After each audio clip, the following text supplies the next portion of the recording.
Okay, welcome to another Synth Hour. This was going to be a Synth Hour live, but apparently my live rig is not suitable for live just yet. So this is pre-recorded, like the others, and you're going to be viewing this a couple days after we do this. Anyway, I am here with Marshal Arnold and Steve Connelly and Chris Synthient. Hello. Synthient sound. So we'll just get right into it here.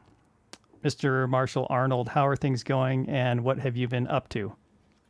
Things are going really good. I've been releasing some music for the first time in a year. So I have a pretty big backlog of stuff that I've worked on over the last year or so that I needed to get out. So I've been slowly pushing stuff out. So I got two singles one single came out last month. This month on the 25th, got another one, and then another one in July. And the one in July is going to have a music video with it. So I also been working on that. And then setting up in the live room, got the Moog 1 moved in there. I'm going to be doing some videos on that again for first time in a while. So that will be fun. And that's about it for right now. Right on, right on. Is that overclocked music? Yeah, it's overclocked. If people want to check out what your releases are at. Yeah. Okay, Mr. Steve, what is going on, my brother? What is going on? Well, I just finished another big, long, nerdy video with the Juno 6, JU06A, and JX3P that I got over there. Which was the new Juno acquisition? 6 is, what's that? Was the Juno the newer one that you just got? I just got the JU06A recently. Okay.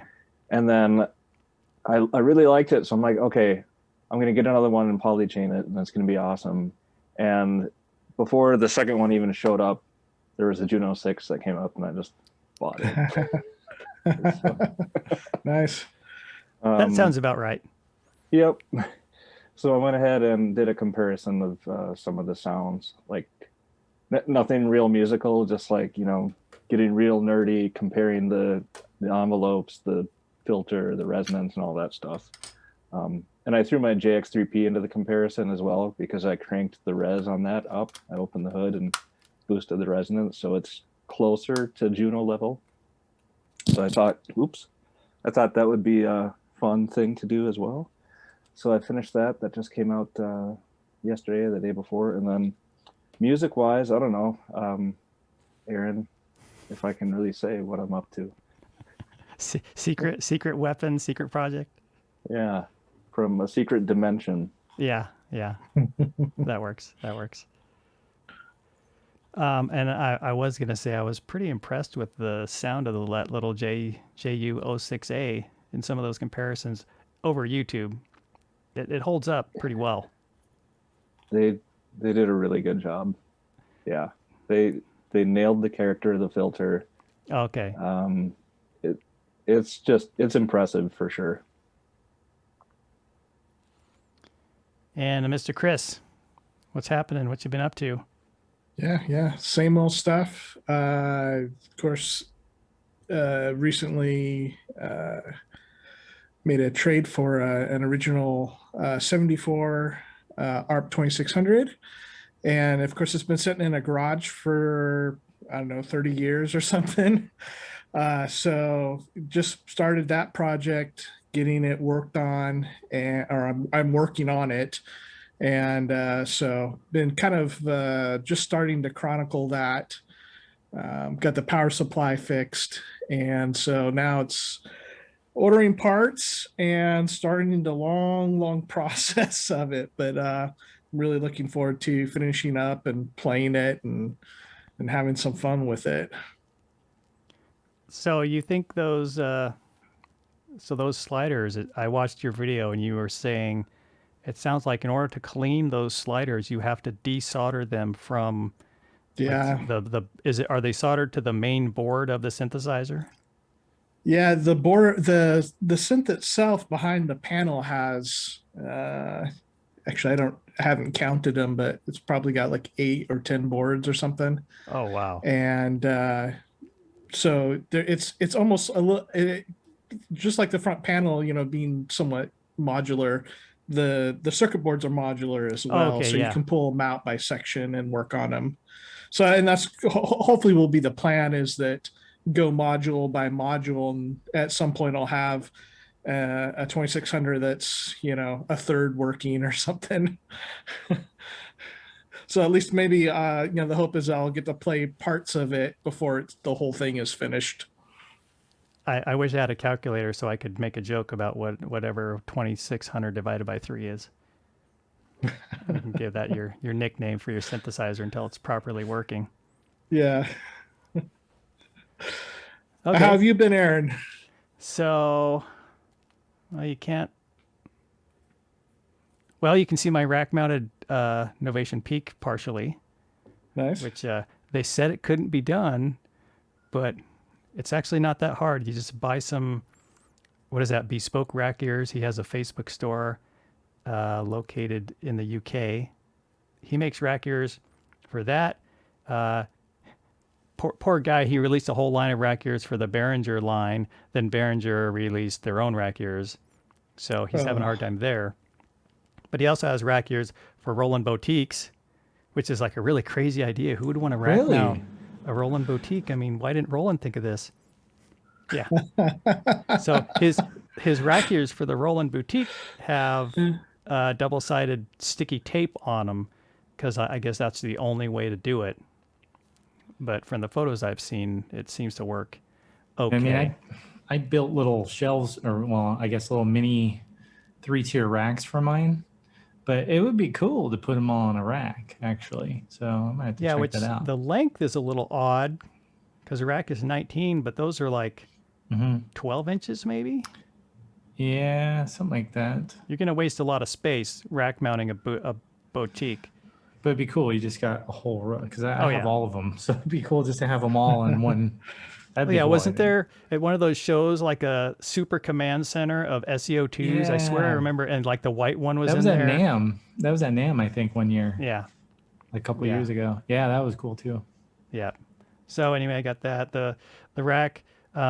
Recently I decided I wanted both lots of filters and analog delays, so I swapped out some of the larger modules with big knobs for some smaller ones with smaller knobs, and I swapped the ones that I didn't have to use too much, so far I haven't gone insane, and I'm hoping that maintains itself.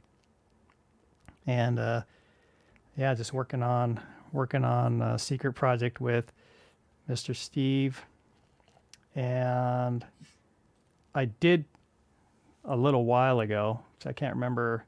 It's probably before my last talk with Steve.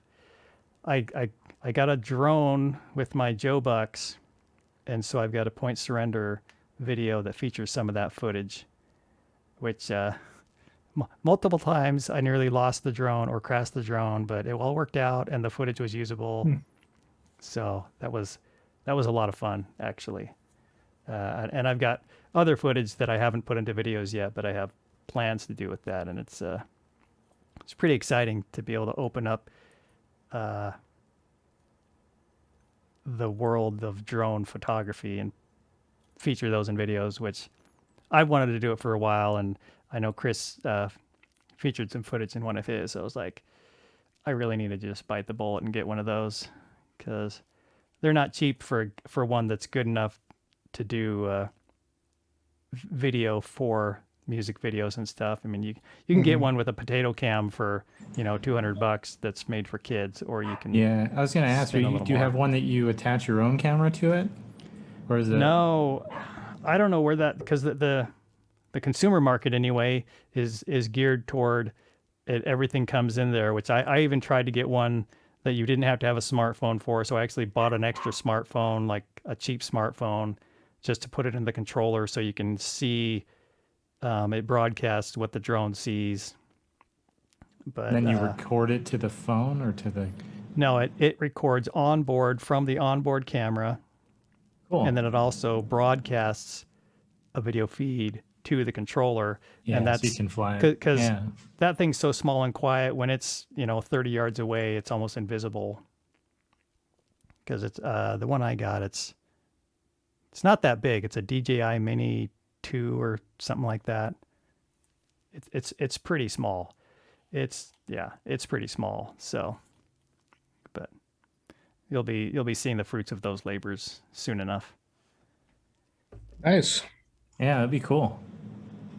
So, the plan here is I've got a silly little jar full of questions. That's just to get the conversation started. We're just, no pressure, no big deal if you don't have anything to say on the topic, but hopefully this will be a little topic starters. Actually, I better show the jar on the camera so it's a little more fun. Okay, so there's this is kind of gimmicky, but what else are you going to do? We won't ask what you keep in that jar when there's questions not in there. Exactly. Oh, wouldn't you like to know? There's I don't even know how many in there, maybe 70 or 80, because I had a whole bunch and then I got inspired. Chris sent me a couple and then his questions inspired me for another one. Oh, okay. You'd think I pre-planned this. What's your favorite filter and why? So we're going to start with Marshall. And when we make it to a new question, I'll pick somebody else to start with. That way, Chris may only have to come right off the hip for one of them. So go ahead, Marshall. What is your favorite filter and why? My favorite filter is the comb filter in the Nord Wave because it sounds amazing. Okay, I don't know how else to say. The comb filter.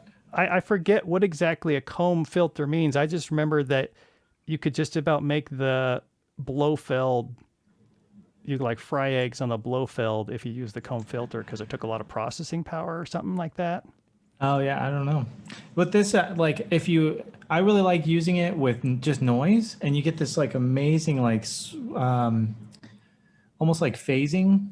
It's Maybe really it cool. has multiple resonant peaks, and maybe that's why right. They call It's like a comb. little. It's like a little squiggly. Yeah. Okay, because what you're describing kind of implies that.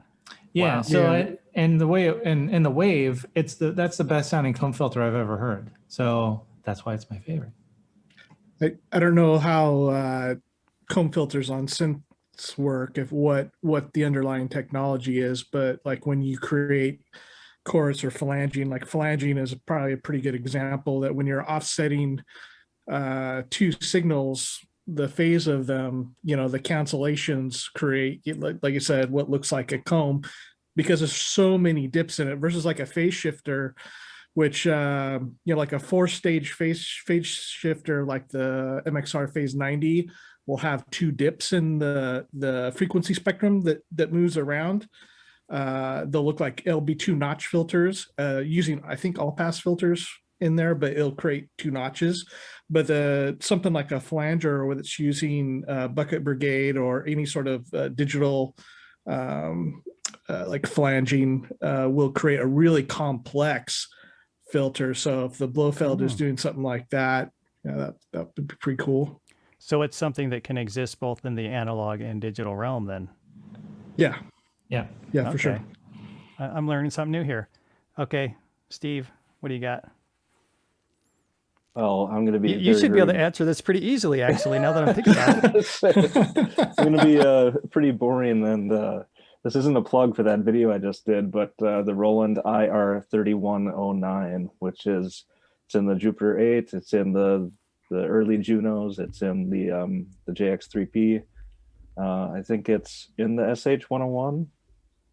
I think it is, but yeah, it just has that thing, that old school Roland character that I just love. And then I'd probably say my second favorite is the 521 System 500 module. I mean, because that has the character of the old System 100.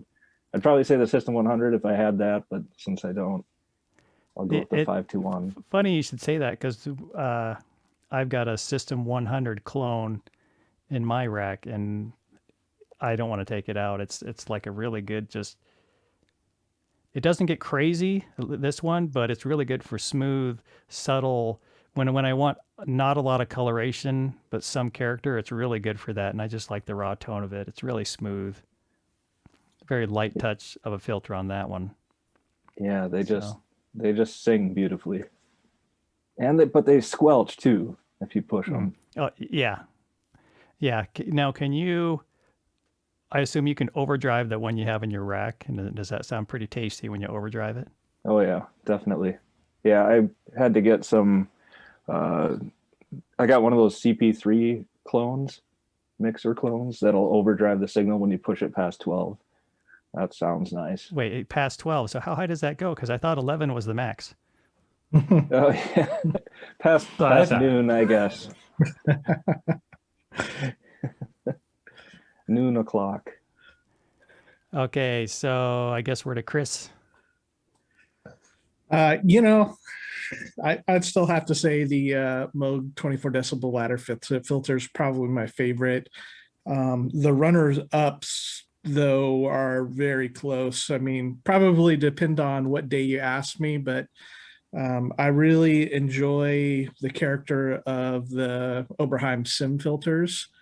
Oh yeah. You know, the 12 decibel, and there's something that's just, you know, so like frothy about it. And then also the classic Roland filters like Steve, they're so rubbery sounding um, that man, they just sound good. Yeah. So with the Moog 24 dB ladder filter, is there a specific era? Because I assume they're different, even even with like, and Marshall may be able to correct me, because even the Model D's versions are different, and I don't know if they're different because of the filter or because of just the circuits broadly. I've never done a side by side between the Moog filters. Actually, that's a good idea for something to do. I think the topology has stayed pretty consistent between them. So like you know, I imagine on some like some synthesizers, you know, they'll have a different you know, how high the cutoff goes. I think with the ARP stuff, the early ARP filters, like the one that's in mine and Marshall's, are pretty close to a Moog filter. But then later ARP changed them when they went to the black and orange models for the Yeah. 2600s and the Odysseys and whatnot. And those had a filter that only went up to something like 12K. So they tended to sound a little bit different. But yeah, I'm not sure about the Moog ones. Like I would say that my Matriarch and Moog 1 filters sound pretty similar. If that's one of the things I like about the Moog 1 is that it has that classic ladder filter, but then it also has the state variable filter, and it can get very Oberheim like sounds out of it. So does that that sounds like it's SIM inspired on the Moog one? You would you say? Yeah, I don't know how close the circuitry is, but as far as like how it sounds, it gets in that ballpark. I have a OB6, which has the SIM filter in it, and I can dial in the Moog 1 to be really close to the OB6. So it's got to be at least in the ballpark. Plus it'll do a lot more than say what the OB6 or a SIM will do as far as the filters go. So it is pretty versatile. Okay. So I just realized mine would also be a Roland filter, which is actually a clone, an SH2 clone. That it's probably the first modular filter I ever bought by G-Storm Electro. It's a Roland SH2 filter clone, which it's a very dark ladder filter. I think for me, the most recognizable sound is on Boards of Canada. I like to use an SH2 a lot. But it's dark, like at full open, it's kind of similar to the ARP filter where it doesn't open all the way. It's dark. You plug it in, you have the filter all the way open, and your sound is darker and warmer. So I like it. It sounds really nice when I overdrive, and it's just good for smooth, dark sounds, especially for bass. It's and it's a black filter, and it's very plain looking, and it checks all my filter boxes. It's not multi-mode or anything, but 24 dB, which I always lean toward 24 dB. I think it's because bass just sounds really good with 24 dB to me, but Yeah. that's where I'd have to be at. So was that 3 for Roland and 1 for Moog? Is that where? Well, actually, that was comb filter. Is the comb filter associated with any particular lineage, Marshall? Do you know? That I don't know. In fact, I would ask you that because I thought you're the filter guy. I haven't done a comb filter in the rack yet. Oh, well, there you go. You should get Maybe one. it's a They're newer. cool, man. It might be a newer concept because all the ones that I'm getting in the modular world are like based on classics that people could never afford or that Yeah. are really popular. Do you know anything about the lineage of the comb filter, Chris? No, I don't. So I always thought it was like some undesirable thing that you would get when, like, if you recorded guitars in a weird way, like it was something to comb filtering was something to avoid because it wasn't being used as an effect, but because you had done something wrong, you were getting this comb filtering, and that was not desired. But that's guitars. Hmm. I haven't Yeah, recorded guitars enough myself to have that problem, but I'm guessing it's something that could happen a lot, actually. Yeah, if you have two microphones on a cabinet, the difference in The space distance. between the speaker and the microphone, if they're, you can cause phase cancellation of various frequencies depending on, how far away the speaker is. So yeah, a lot of times engineers would go and they would double check everything to make sure everything's in phase. Or if you get to two microphones with an out of phase position causing that comb filtering, you can switch the phase on the mixing board to try to eliminate it. Sometimes they would do that Okay. as an effect on purpose to find a very particular tone, but yeah, it's not usually something that I'm really that fond of. So that's why there's the phase buttons, because I've seen phase switches all over in my DAW, and I click it and I don't notice anything, even if I've down mixed to mono, and I've avoided bumping into that issue. Yeah, you have to have two sources, otherwise the phase doesn't. You're not going to notice anything on a single channel. Yeah, yeah. Okay, what do we got next here? This one's a little longer. Oh, well, I feel like something's going on tonight. What criteria do you use when choosing a synth to buy? That's me slightly rewording the question that you had sent me. I mean, out of all these. Okay, so we'll start with Steve this time. So the question, what criteria do you use when choosing a synth to buy? Does it sound good? I mean, for me, it's pretty simple. I know, I mean, I have a ton of analog stuff, and yeah, I prefer that sound, but I'm never gonna shut the door on any sort of tech. You just picked up an AN 200, right? Yep, I've got a Yamaha AN 200 back there somewhere, The white one? which sounds amazing. It kind of made me sad because I was able to dial in sounds that are so similar to my OB6, and I shouldn't be able to do that with a 20-some-year-old VA, but it sounds wonderful, and I love it. I would be, if I were shopping for a newer synth today, I'd probably be looking into some hybrid stuff, because I think you can get really interesting sounds out of that.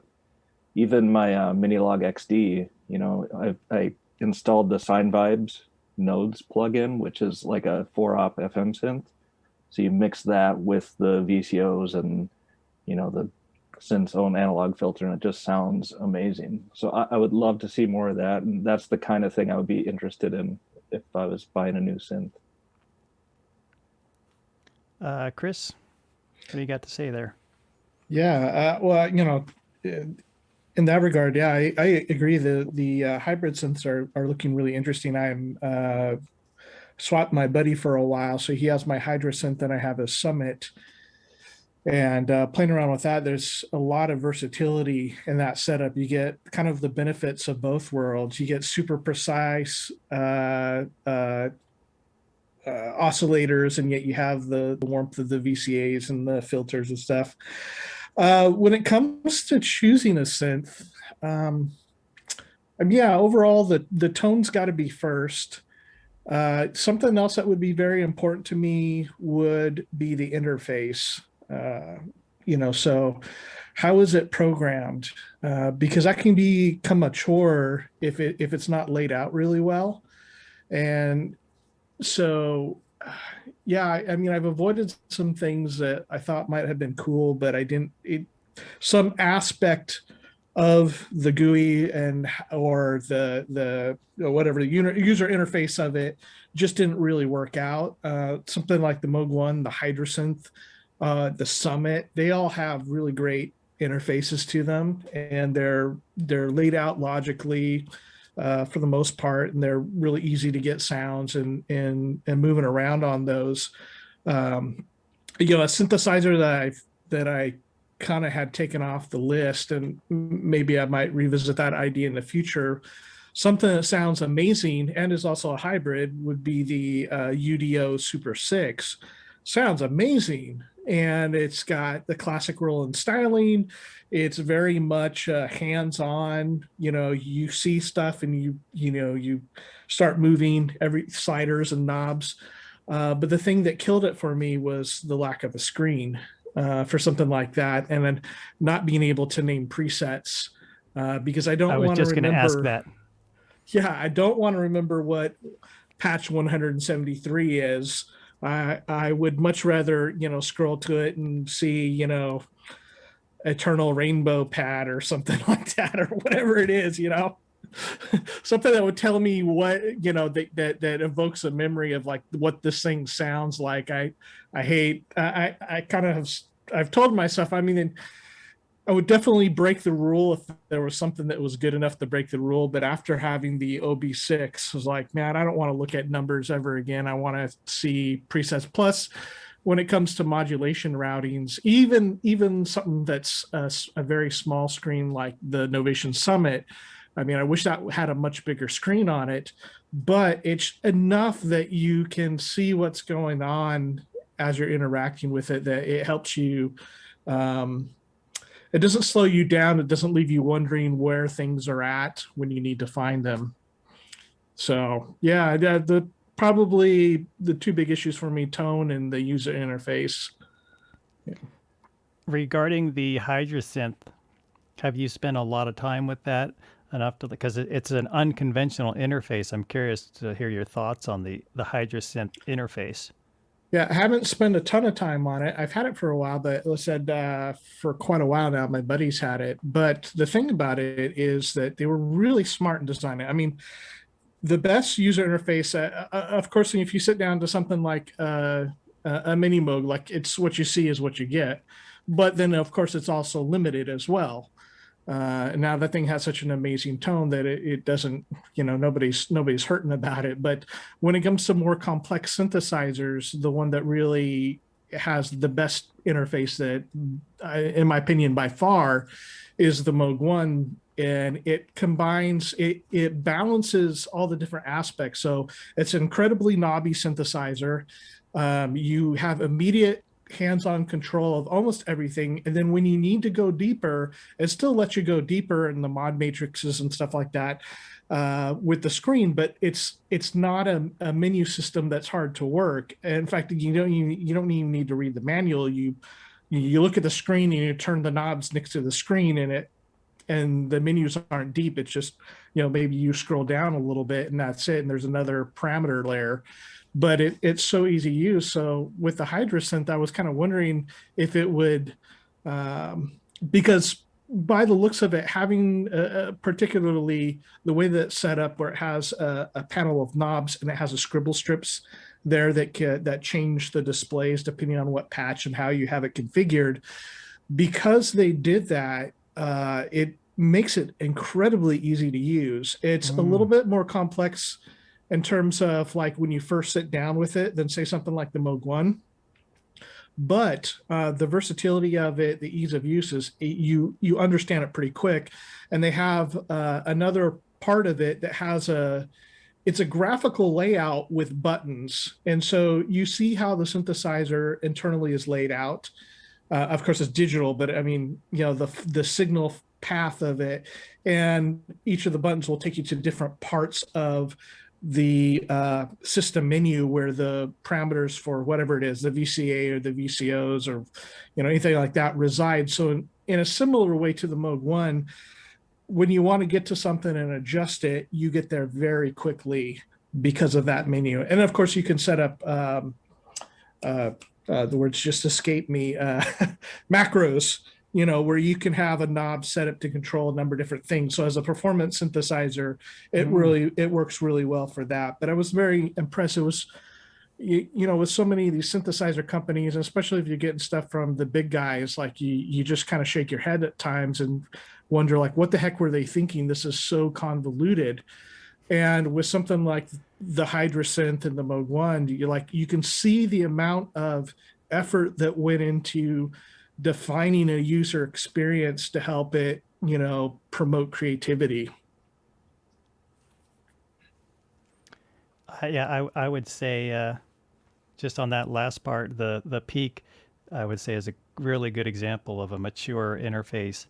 I mean, the guy that designed it, I think he recently passed away, but he was a veteran in the field, and he clearly, had a lot of time went into thinking about how to interact with it, because it just feels so natural.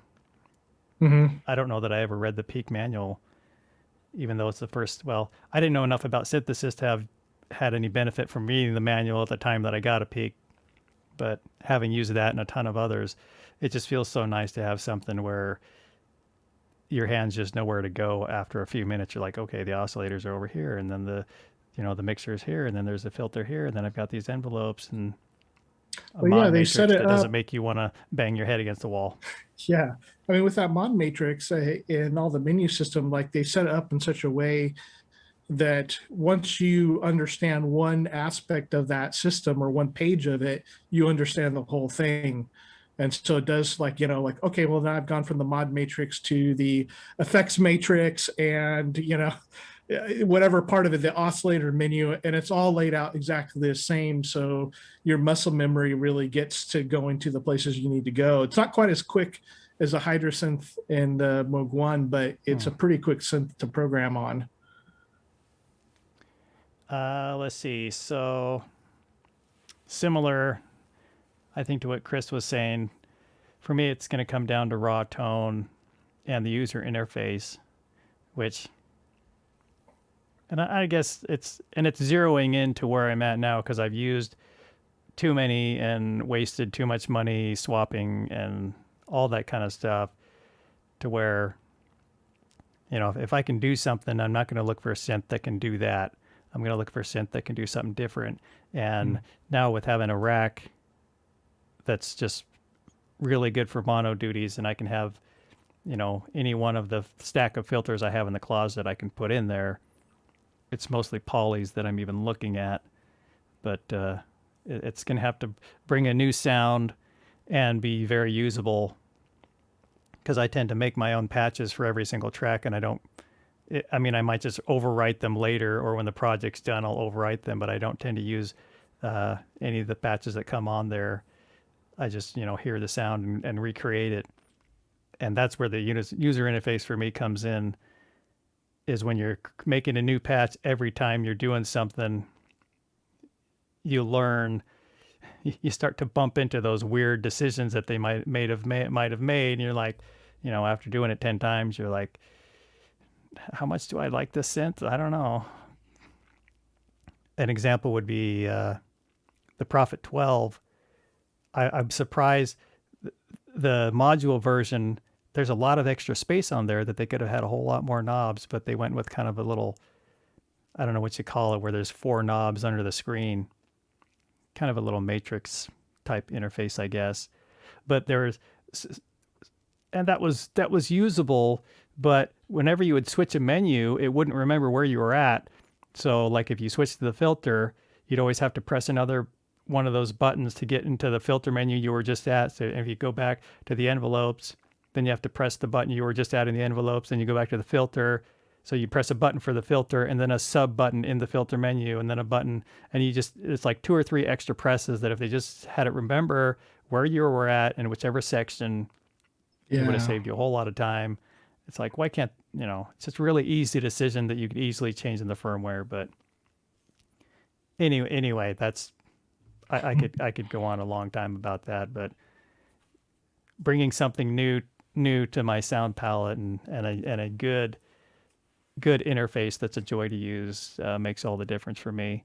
And I prefer stuff that's newer because I really don't want to get into having to maintain or repair.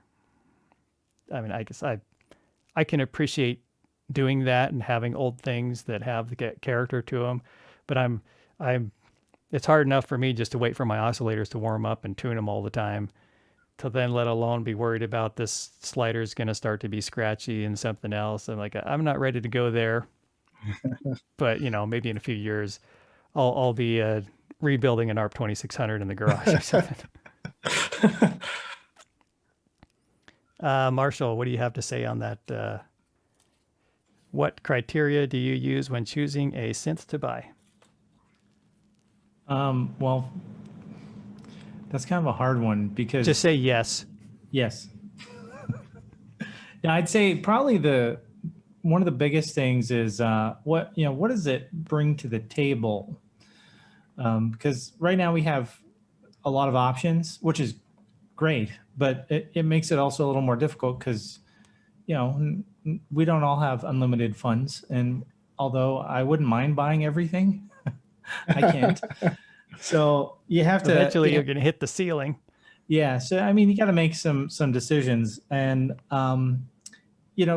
that's kind of the thing. So there's a lot of crossover and a lot of synthesizers, and that's fine.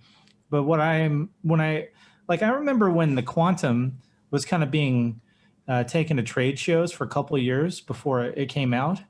And it kind of, they weren't the best like demonstrations of what that synth could do really.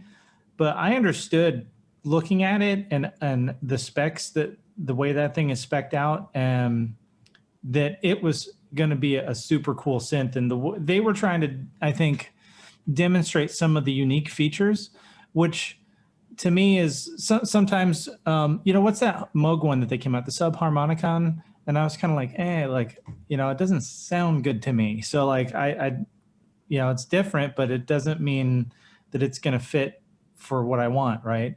But with the Quantum, even though the demos they did, they weren't really that great, I understood that what you could do with that thing was well beyond what they were even really showing.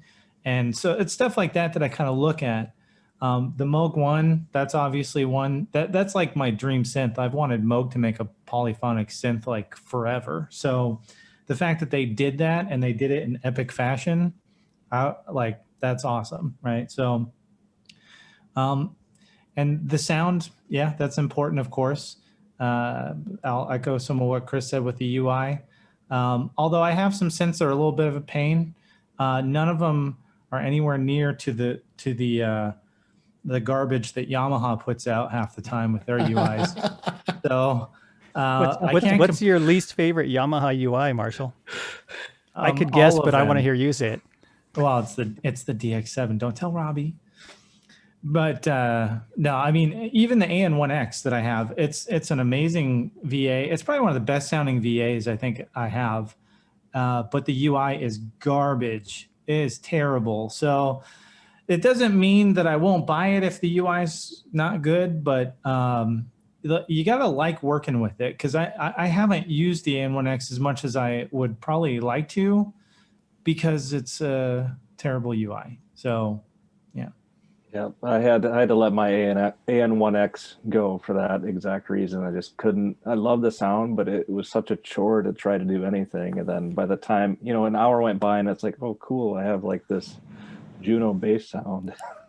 Yeah. That's all the further I got. It's an hour. Yeah, exactly. Because it's I don't know why, but Yamaha, I don't think they've ever made a good interface for anything ever.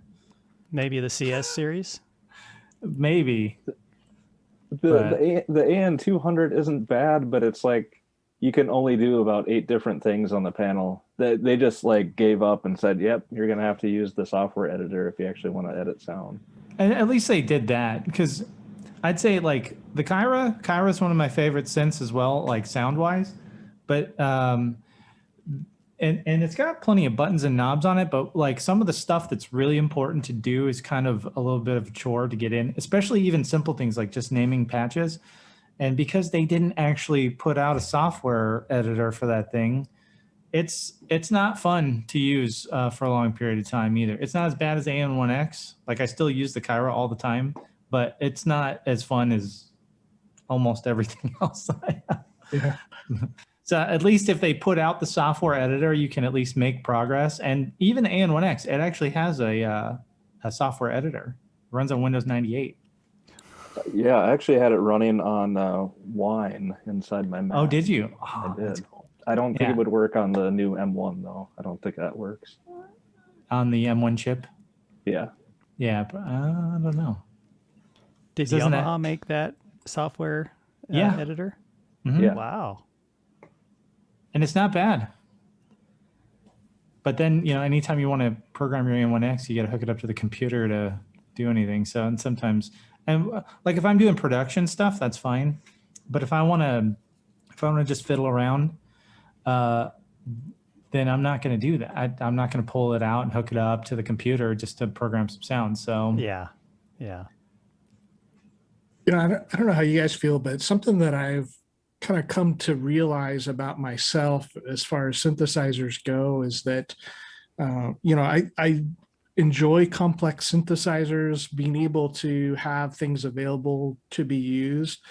But when I hear people talk, I guess like just the overall vibe of like, conversations that go on are like, well, modular synthesizers are really the most creative in terms like there's unlimited possibilities and you can really do a lot of stuff. And that's absolutely true. Very few polysynths can match that kind of complexity. I think, the Quantum would be one of those, or the Moog 1. But I don't know. I find that between the mono synths that I have or the modular stuff, like Matriarch or Eurorack, I tend not to be as creative with those synthesizers as I am with just the poly synthesizers that I have. And I'm thinking it's because of this, is that if I spend a whole lot of time really working out something that's amazing and that's crazy, like, people talk about like, well, it's here and it's gone. And you created that sound for that moment and it's wonderful. And you move on to the next one. But if it creates something epic, I want to use it again. exactly. Well, or at least have the ability to recall it for, that's what I don't understand, like about the modular thing. It's like, I want to be able to make a sound and then use it whenever I want. And you can't always do like that. tomorrow. Like whenever. So, and there's nothing wrong with modular. That's one of the drawbacks to it, where yes, it's super duper. It's the most flexible form of synthesis, really, like, and in terms of hardware, right? Mm-hmm. Because you can build your own custom synthesizer essentially, but it's got that drawback. Unless you're taking pictures of everything, and even then, like, Yeah. You better be good at cataloging those pictures, otherwise you never know what kind of picture would you have, or camera would you have? I mean, you'd probably have to take like 16 pictures depending on the size of your rack too. Oh, that's the other thing. Yeah, because you've seen some people with some crazy modular setups, and it's like, I'm like going like, how do you remember where all that goes? And I guess if the point is to not have to. Yeah. I mean, even just getting something like, say, a Matriarch, it's just to do a panorama over the top of it. It's like, oh, okay, it's pretty easy to catalog that. But because you're dealing with, VCOs and things shift and, voltages and tolerances, that to get it to that perfectly toned place, it's, I think if you're making noises, like maybe that's not such a big deal, or just kind of raw textures. But if you're really working on tone, then yeah, it's so difficult to get back to some of those places that I just end up not exploring those things. I kind of use them, the Matriarch even is like, it's like a really nice mono synth for me. It's like I start choosing them for tone and not for flexibility, like, oh, those guy that has those really great oscillators and filter in it, so I'll use it for that, rather than thinking like, oh, I can make this crazy patch with it. But if I go to a polysynth that has some flexibility, I'm all about like, oh, let me see if I can do this or that with it, or kind of push it to extreme and figure out how to, do the things that are maybe not in the manual. So here's a follow-up then for you, Chris. How many synths would you say you've picked up just because the raw tone was like butter and you're like, I don't care if it's as complex as a Juno, that just sounds so good. I need to have that sound. Yeah, so my Juno 106, the Behringer Cat, the Matriarch. Yeah, that's probably well, the Behringer Model D, because I don't have a mini So Moog, complexity is nice to have, but that's not a primary factor in you choosing a synth that sounds like. Yeah, again, not for monosynths or modular in particular. Like when I pick out polysynthesizers, then I am starting to get whiny about the limitations on stuff, and so It's the hard OB, not to when you have a Moog 1 next to your arm. yeah, that does kind of like ruin you for stuff. I don't have a quantum or iridium, but I imagine if I did, I'd just be like really pissed about everything else. Oh yeah. But like the OB6 is an excellent example. It's a tone machine. It sounds fantastic. A really great sounding synthesizer. But when it was, I don't remember the order I got stuff, but it was either, I think it was my first analog polysynth. And when I first got it, I was like, well, this thing sounds good, but it does like two things and that's it. I'm like, I can't do this with it. I can't do that with it. It's only got one LFO, or the modulation routings are very limited. And I really didn't like it that much. Even though I thought it had a good tone, I really didn't care for it until I got other synthesizers. And after I had other things that would do everything else, I was like, I went back and I revisited it. I was like, oh, this is really great synthesizer. This sounds amazing. And, but if it was my only synthesizer, I'd be pretty bummed. It's definitely not a Swiss Army knife synth. No. Yeah. I mean, even the Prophet 6 compared to it was a lot more versatile, but the tone I liked better on the OB6. Does have an expression pedal input for the filter on the back. So if you got a modular rig, you can just take an LFO and stick it in there, and you've got some additional modulation happenings going on. The Juno 6 has that too. So one of the things about the JU06A is it's got like different types of LFOs that the original doesn't have. So you got like random and all that. And I was able to recreate JU06A patches by plugging in sample and hold from this thing over here. Nice. Into the VCF expression pedal input. So it may not always be about the bleeps and bloops. Sometimes do you have anything to add on that usefulness topic? for modular there? Do you have anything to add on that topic generally, Steve? As far as picking synths just because they sound really, really good, even if they may not be a Swiss Army knife. Oh yeah, I mean, Juno does a Juno very well. I mean, it doesn't really have a huge sonic palette, but it kind of is what it is, and it's just awesome as it is. I have an OB6 as well, and I would agree that it doesn't, yeah, like everybody said, it's not a Swiss Army knife type of a synth, but it's just, I'm never going to get rid of it ever. It can pull off so many things that other synths just can't. So it may not be the Swiss Army knife, but it's the tool that the Swiss Army knives don't have, no matter which size you get, like no matter how big it is and all the things you pull them out. It doesn't have the OB6 in there. Yeah. So there's the justification. Or the Bananarama bass. I love that bass sound from Cruel Summer by Bananarama. So anything to add on that topic, Marshall? On our Not favorite bass sounds? Bananarama. But Oh, I was gonna say I love lately bass. Don't tell Robbie, but I actually love that bass. Lately bass. You know what I mean? No. Okay. Anyway, Yeah. it's an FM bass sound, very famous. Yeah, yeah. I don't do FM. Is that the Seinfeld bass sound? No, No, that's like M1 bass or something. Yeah. Oh yeah, that was It's sampled. what's that song?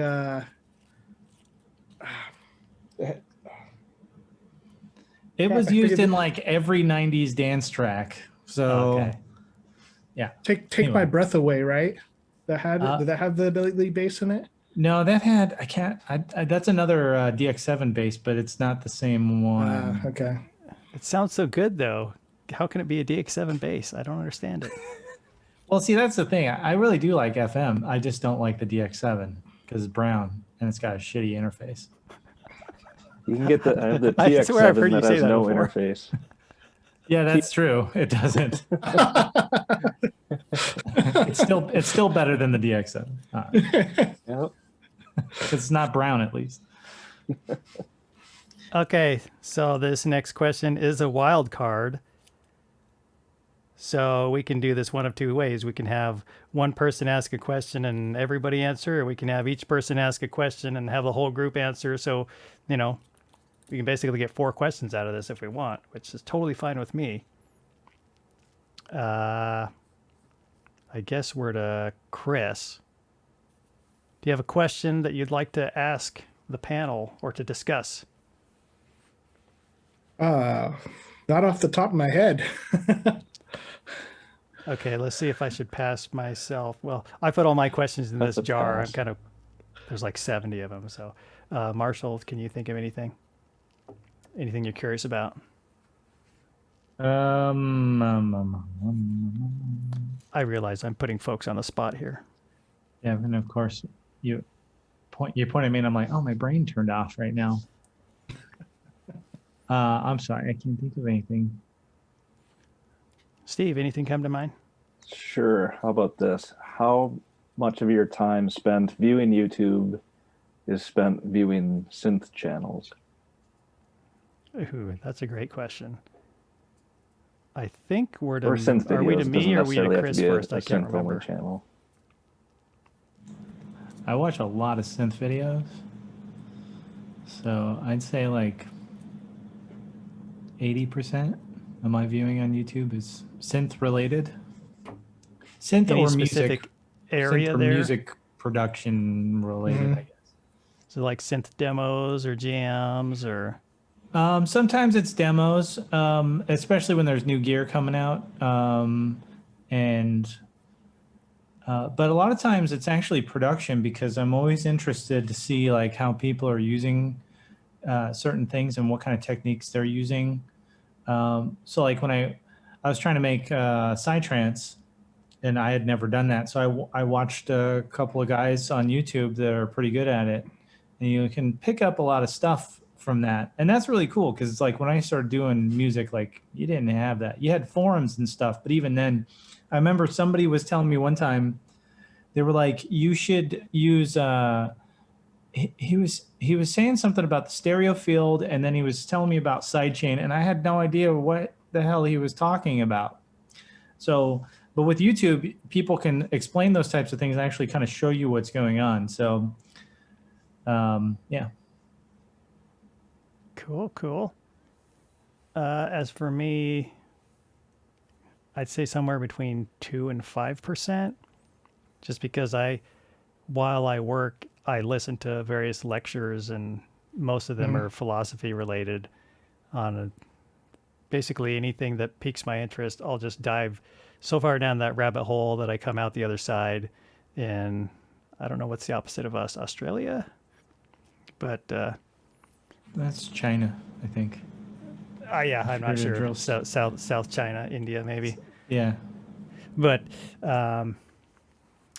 yeah, for as far as the synth stuff goes, I just really like to be in my own space, and I find if I spend too much time on other people's synth videos, it just starts to pull me. I don't know. I don't know what the right word is. It's like I like to keep the glass of water that has the label Aaron on it as pure Aaron as possible. And every time I watch another synth video, it pours in, you know, a little bit of color from somebody else. And I don't know. That's a very, I could go really deep with this question, but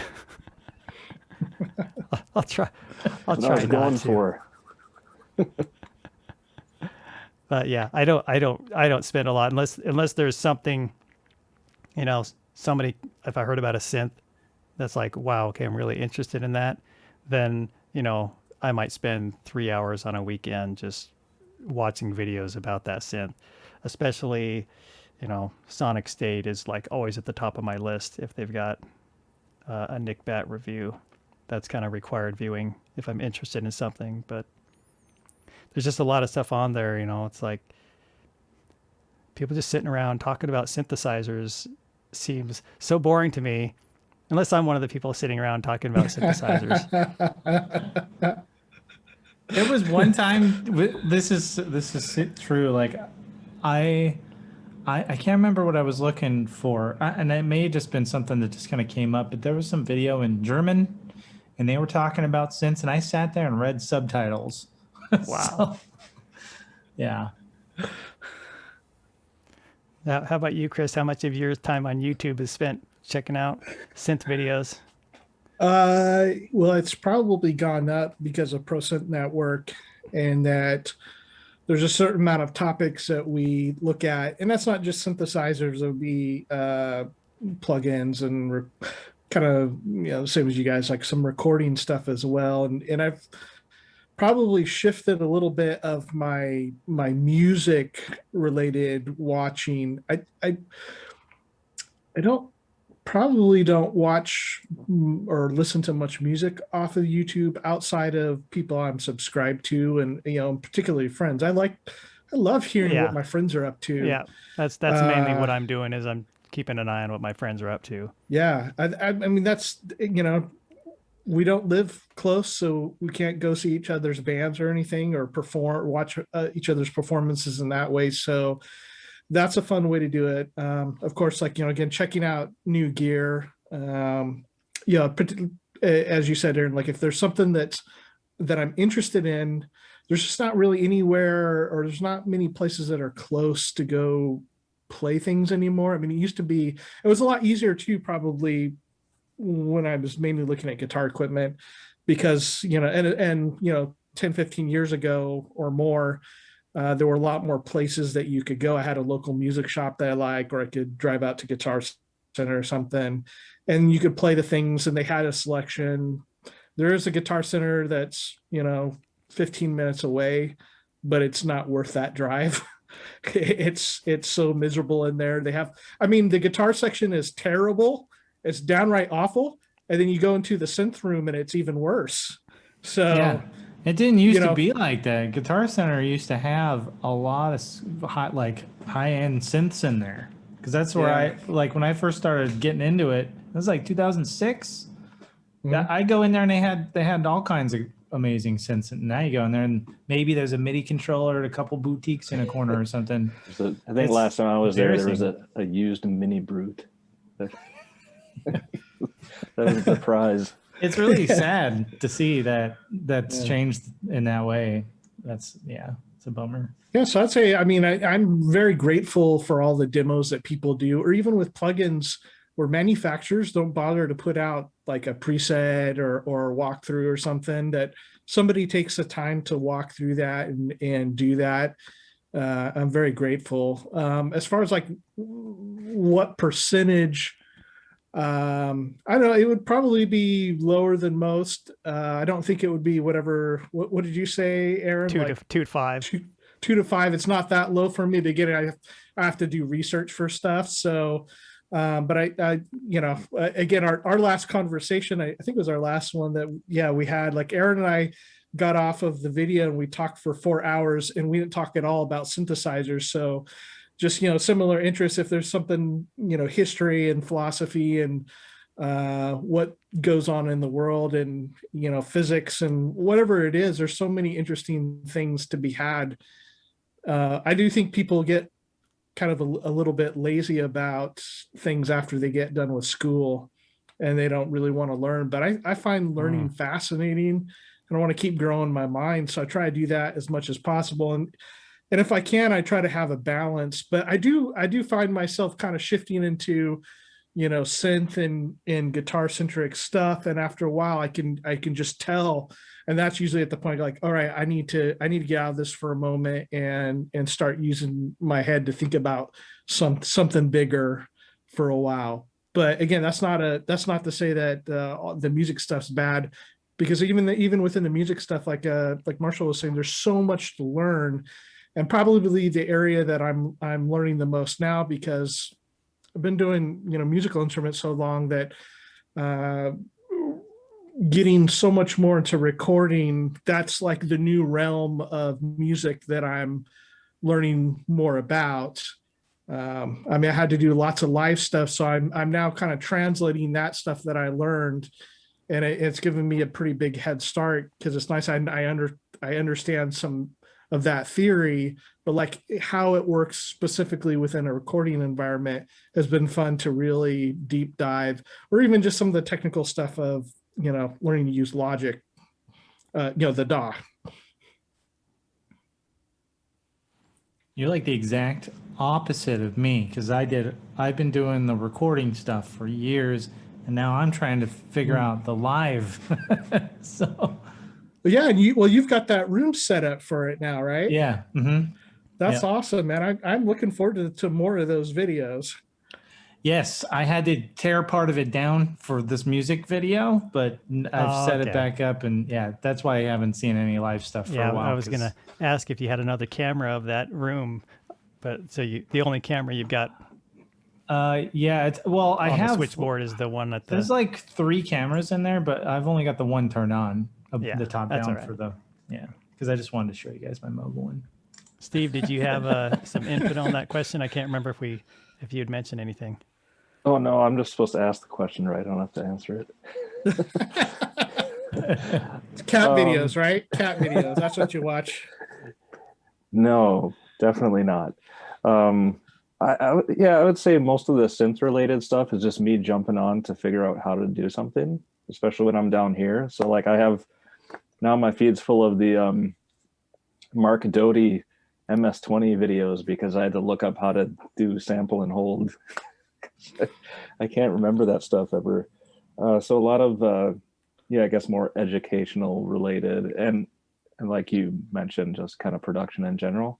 So a lot of those videos as well. As far as like synth reviews and stuff, I probably don't watch that many anymore, just because I'm not like shopping for stuff that's out now. But once I get interested in something, I'll go on a binge and try to watch as much as I can. But yeah, lately I've been watching a lot of like older live performances that people that aren't around anymore, like this guitar player Sean Lane, who is a big fusion guy. Like I was into him. I had some of the stuff, but like I never heard or seen him live, and now I'm watching all these old videos of him like in the mid 90s before he passed away, and he's just mind-blowing. Absolutely insane guitar player, like big guy, like a big guy. He was a big fellow, but he shreds like, oh man, it's nuts. Yeah. So that, and then like also like his instructional videos too. I've been watching those really cheesy, horribly produced guitar videos from the early 90s. And then YouTube, the algorithm will feed you related stuff. So like the old Paul Gilbert videos, I'll watch those too. Yeah. I'm not trying to learn anything from them, but it's just fun to watch them. Yeah, guitars had a lot of funny stuff back in the 80s and early 90s, but they're great. They're hilarious to watch. I remember my buddy had this it's like Rick Emmett from Triumph. I was never really into their stuff, but this instructional video from like the late 80s and early 90s, and they're so cheesy, and they're the lowest budget thing that you can think of. And then some guitarist who's like phenomenal but doesn't really understand how to teach anybody anything, but they can be quite humorous. It reminds me of I remember seeing an old video on YouTube. It was probably one of the first videos for the at-home recording 001 from DigiDesign for Pro Tools, and it's hilariously bad. So I wonder if that's kind of in line with the cheesy guitar videos. Can you actually learn something from it? That's just no. They're like, look, you can record and then you can cut it and then move it around. But back then, that was a big deal. That was like 1990 something, like probably mid 90s. I'm guessing right around there. I feel like you could learn something from the old cheesy guitar videos if you slowed it down, which we have the tools to do. Unfortunately, they're all VHS, so that doesn't matter how much you slow it down, you still can't actually see because the quality is so awful. Especially blown up to 4K on your. Yeah. Yeah. Were there ever keyboard instructional videos like that? I mean, like with some of the guitar ones, there were some good ones. I really enjoyed like Eric Johnson videos, and Brian May had one that was really great. And so to see, some of your hero musicians actually demonstrate how to play it, but also how they came up with it. Like, well, this is how this evolved, was always an interesting thing. But I was wondering, I can't think of any time I've seen a keyboard video like that, but I don't know. It may be just because I've not ever seen one. Sure, I think they have. Like, I want to say that I had some. I can't remember if it was a video or a CD with a book, but yeah. I'm sure they have them, the instructional videos from back then. Because how else were you going to learn? There was no YouTube. Or who was that guy? He was like an older guy that would wear a hat, maybe had a ponytail, and was selling guitars, like acoustic guitars. You guys remember that from like, I don't know, 20 years ago, maybe? Like, Esteban. The flamenco guy. Yeah, that was a dude. Yeah, I don't know. Yeah, maybe there's some keyboard instructional video gold out there somewhere that we don't know about. I'm guessing if you watch enough, then YouTube will start to plumb the depths of itself and give you these. Serve you up a few. It'll figure out that you just want old cheesy instructional videos, and so you can find like Sears videos, J.C. Penney's videos, Montgomery Ward's videos. They do have cheesy old video manuals for synths. There's one for the JP 8000. It's super 90s, but you can actually learn from it. But it's like really cheesy. That's definitely one. And I remember watching the Andromeda A6 promo video. That's not, I mean, I'm thinking it's not that old, but it's like, actually it is, because it's almost 20 years old, if not 20 years now. But it's in, I think sometimes I think 2000s, like that's modern times, but now that's been 20 years. So not really. But yeah, some of those old synth, because they would do these little promo videos and they're awful. So, and sometimes I think not a lot's changed because some of them are still pretty bad. Yeah. Roland at NAMM. Yeah. Marshall, I'd like to see you do a parody video manual for the M Audio Venom. Oh my God. Like say, this is how you do this, but it sounds really bad and it shouldn't work like this, but trust me, it does. Yeah. If you think it's broken, it's not. Yeah, it sounds like crap on purpose. They even said that. Yeah, like, They're like, lots we of like the swearing, sound of aliasing. And I'm like, what? Have like a not for kids warning at the beginning of the video manual. Well, it's funny. Traction just released a soft synth called FM, F apostrophe EM.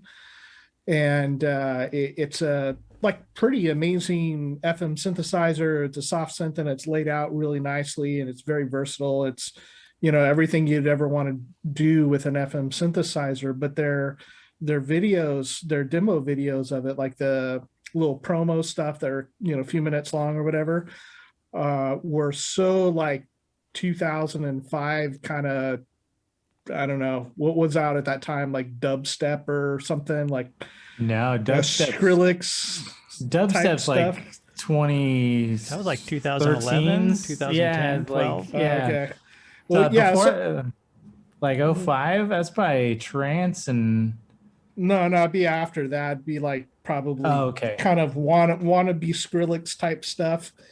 And But Transfer they Marshall lasted till about 2018, so got to give him a break there. What are you now talking it'd be about? neo trance. It's still the '90s for me, man.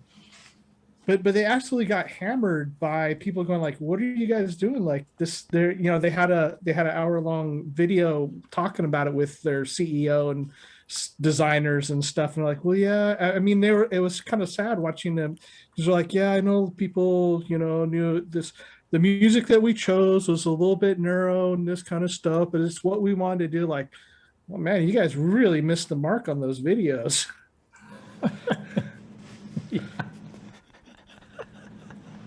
But on the internet today is ruthless. So if you do anything that the internet doesn't like, you will hear about it forever. Okay, this next question is actually pretty closely related to another one, so that works out great. Which were probably on me, I think. I don't know. I'll start with this one. What criteria do you use when choosing a guitar pedal or hardware effects unit to buy? I think I probably generated that from one of Chris's questions, like the synth one. So, what criteria do you use when choosing a guitar pedal or hardware effects unit to buy? So for those of us who are more pedal oriented or rack effects, it works either way. For me, when it comes to hardware, for a while I wanted everything to be hardware, but just the reproducibility and having all that, it got really complicated. Like Marshall said, I want to be able to recreate that sound, and it got to where I basically have to leave all the pedals alone until I was done with the track. And then it'd be like, am I really done with the track? Maybe tomorrow I'll make that decision. So anyway, but now when it comes to hardware effects, I basically look for something that can't be done in software very well. For example, that's why I've got the delays that I picked in the rack. Most are Bucket Brigade BBD based. One of them's the digital version of that. I can't remember the chip. And the other, I think the Dreadbox Hysteria Nostalgia is a combination. PT 2399, right? Yeah. One of them's that. And there I have plugins, like Soundtoys Echo Boy or Valhalla Delay. Those sound fantastic and can just be amazing. And, you can save the settings and everything. But I have yet to hear a plugin BBD algorithm that sounds, to me, not even in the same ballpark as an authentic BBD. So if I'm going to get something in pedal form, which I've never had any rack effects, now that I'm thinking about it. Yeah, I don't think I've ever had a rack effect, but if I'm going to get a pedal, I'll just get something that I can't reproduce inside the box. Mm-hmm. So that either means something like a Strymon, which I guess it's probably against Strymon's business model to release plugins, but as far as I know, most of their pedals, possibly all but maybe some of their distortion ones, are, actually DSP based, and they could, dominate, well, not dominate because they probably charge way more than everybody else, but there's no reason they couldn't sell plugins that was literally the pedal. You put it into your DAW and you manipulate it just like the pedal, but they don't. So if you want a Strymon, you got to buy a Strymon, and they do sound really, really good. So I guess that doesn't mean I'd only get analog effects. It just means I'll get effects that I can't get unless you buy the pedal. Doesn't have to be stereo. It could be Mono doesn't have to have memory. Preferably, it's new enough that I know it's not going to break. Which the nice thing is about pedals is they're pretty darn durable. I don't know how durable rack effects are. Some of you guys might be able to comment on that. So I think that's all I can think of to say about that one for the moment. Marshall, pass it over to you. So pedals. I have Either pedals or rack effects. Okay. So when I first got into synths, I had an SH201, which had some really bad effects built into it. But one of the next synths I bought was a Nord Lead 2X, which had no effects. So I also bought a TC Electronics rack reverb, and I think it had delay on it too. I can't remember now. It's been such a long time. But that's the one and only effects rack I ever bought. It's hardware. Then I got suckered into buying the June 6 or whatever it was, the TC Electronics attempt to. Are you the one that made the video of it flying into a trash can? No, I'm surprised. I should have just ran it over with my truck. But yeah, it's not good. And that's about it. Most of the effects I've used have been in the box. But if I was to purchase, hardware effects, I would definitely, my criteria would be, first of all, I need to find out what's good. And I would listen to guys like you and Chris and Jamie and Geosense, Echocrafts, my buddy Echocrafts, he's all into pedals and effects and stuff too. So just to know what's good, because I wouldn't even know where to start, and I definitely wouldn't want to make another mistake like buying that June 6th thing. So You probably couldn't even sell it for the tax that you paid on it. Yeah. Good thing it wasn't a lot of, I think it was only like $60 or 50, but still it's like, you could probably sell it as an ornamental paperweight and get some money. I don't know. Maybe I'll find something to do with it they'll make some use out of it. I still have it. It's just it's garbage now. Steve, what would you comment on there? I think I'm kind of like you. I'd be looking for stuff that is harder to recreate in the box. I just prefer external effects anyway, because I don't know, I just connect with it more, which that's the same thing for any hardware. But like stuff that people aren't making clones of. So like I have the Alesis reverb units. Nobody's making DSP recreations of those. So I got the Quad Reverb, the MIDI Verb 2, and both of those are like, they kind of sound dated, but they also have a certain character and vibe to them that you just can't find in other plugins today, because nobody's bothering to try to recreate that. So I think those are worth having. I got this Audio Thingies Dr. A delay and reverb box. It's the same folks that make the Micromasta, and that thing is it's amazing. It sounds wonderful on everything. It's made to handle Eurorack level, so you can take an oscillator and stick it straight into there and it's not going to blow it up. But it'll handle all different level signals, but so it's great for Eurorack. It's even got CV inputs for that you can assign to different things, but it just sounds amazing. I've been using it on absolutely everything. The reverb is just incredible. Like, it's made for Blade Runner, but it doesn't cost you, a house like the Lexicon. But not that it's a Lexicon clone. I'm kind of rambling on about it a little bit, but it just sounds wonderful and everything, and it just it works with the sound. It doesn't overpower it. I feel like some of the Strymon stuff can take over the sound completely. Yeah. And then you're it feels like you're having a battle with the pedal. And then is the other pedals I have are strictly for guitar. So that's just I don't know what the criteria is. I just I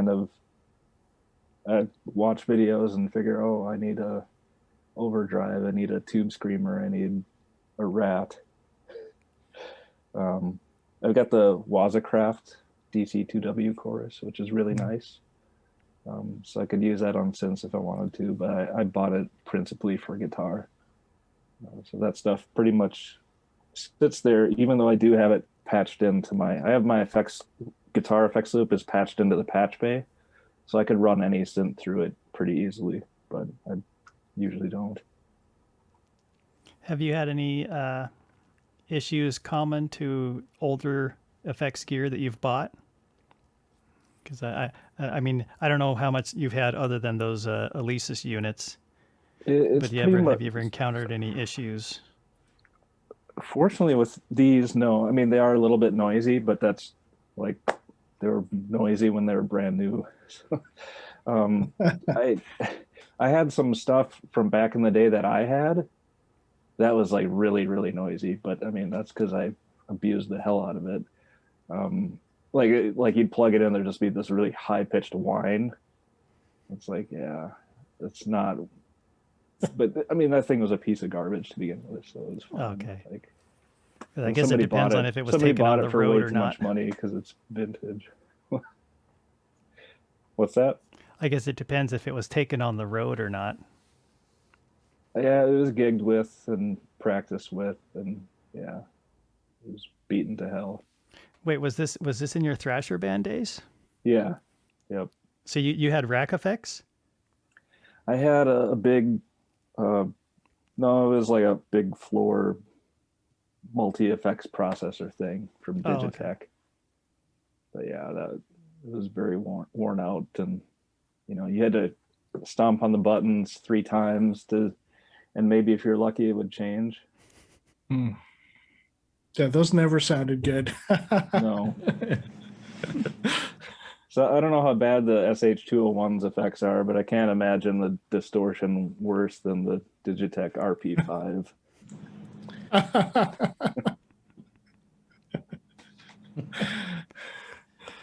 They weren't that bad. That's something that I actually. Can I ask everyone a question? Can we do that again? Because I have one for you guys. Save it just for a sec. I don't think Chris has had a chance to comment on our criteria for when you're gonna choose a guitar pedal or hardware effects unit. Yeah, well, my effects buying has, well, I should say hardware effects. Yeah, we're specifying hardware or pedals, not plugins. That's a different question. And I've went through a lot. I've probably had, I'm guessing probably 800 pedals in my time. I'm not surprised at that number at all. And some was just, because you'd buy them and try them out, and I've been through pretty much everything, vintage, lots and lots of vintage stuff, modern stuff. And for quite a while, I bought stuff and would repair it and sell it. So, I mean, I've probably had like 80 or so Electro-Harmonix Big Muff Pies, like old ones, just some stuff that like I liked them and I would go through them and fix them and turn them over.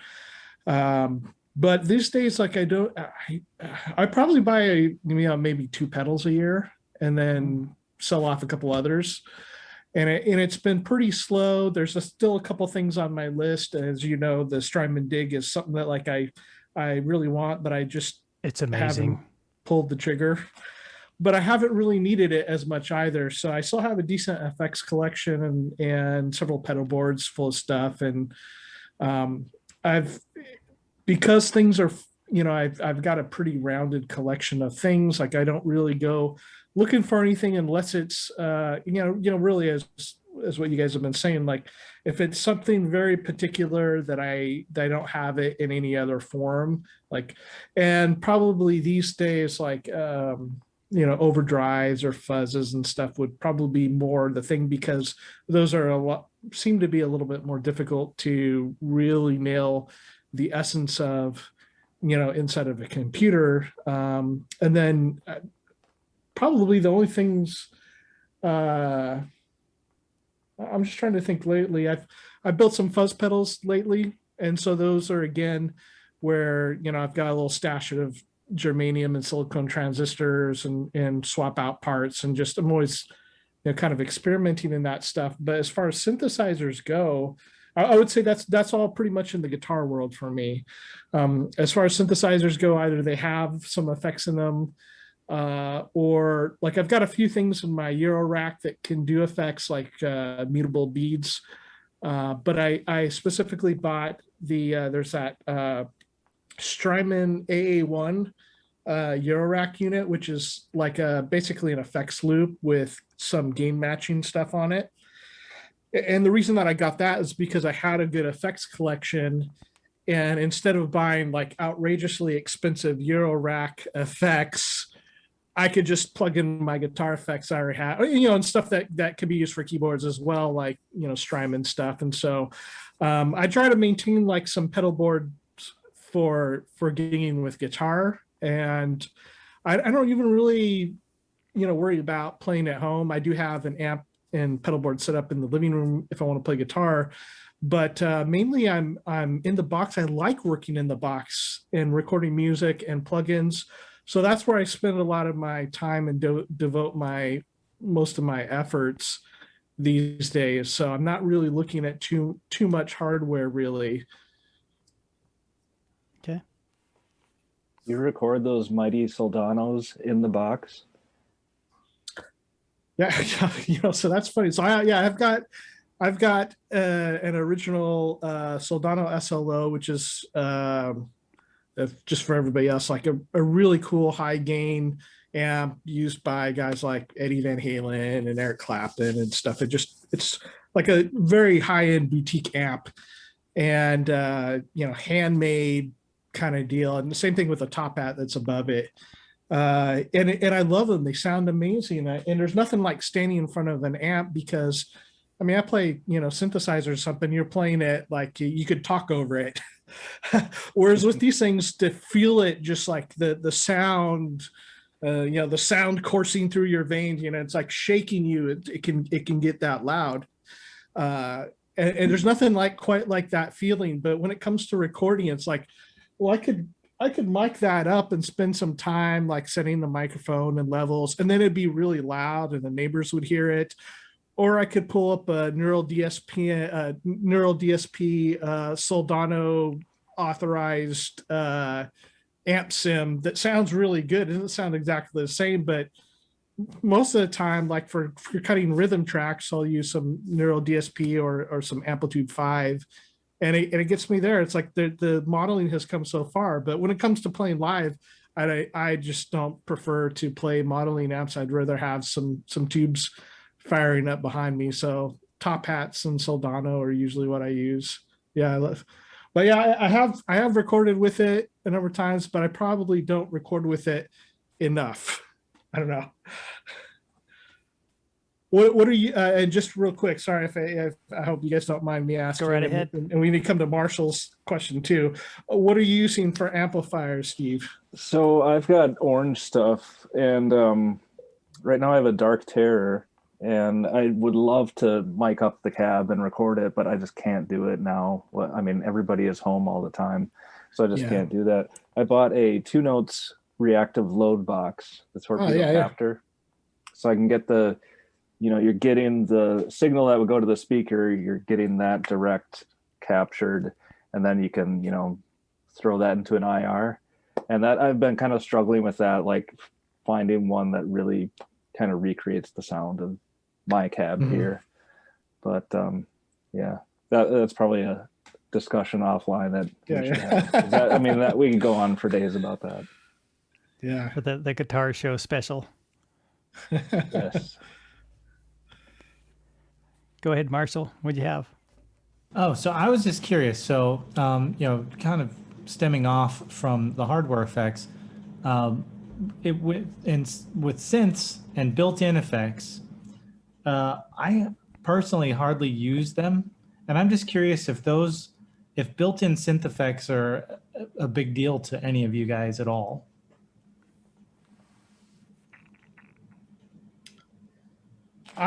You know, if they're decent, I would rather have them, because I I think a lot of people think about effects as something you add afterwards. It's like just something that you sprinkle on whatever you have. And to me, you know, effects are important. They're a big part of my guitar rig. And when it comes to synthesizers, like I don't know why there is this idea that they're not part of sound design for a lot of people. Like, oh, it's not like a filter that's a part of the synthesizer. Like, sure, it is a part of the synthesizer, but it is another important area where you shape the sound.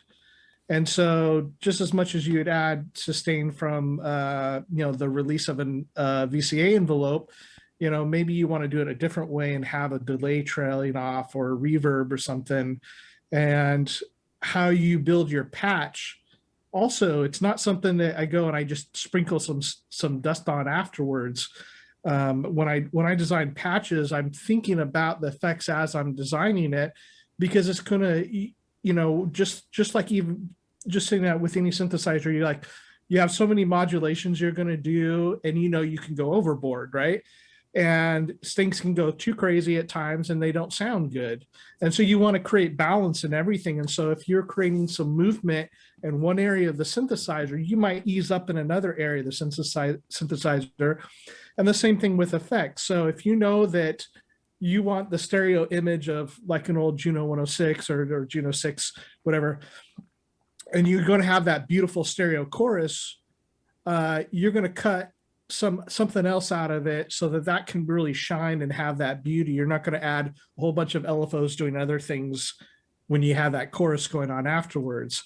Or it's going to affect your envelope times if you're adding reverbs and delay, and you know, all those kind of things are going to play into that patch building. And so to me, I would rather have effects than not.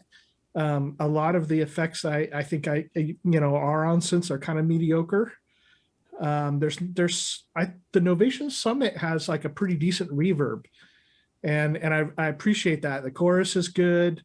The delay, there's some stuff about the delay that drives me nuts, and that's a topic for another day. But if you set it up right, it can sound really amazing also. And so 3 like really solid effects, a chorus, a delay, and a reverb, can really work wonders, and it can really be a good and important part of designing a patch.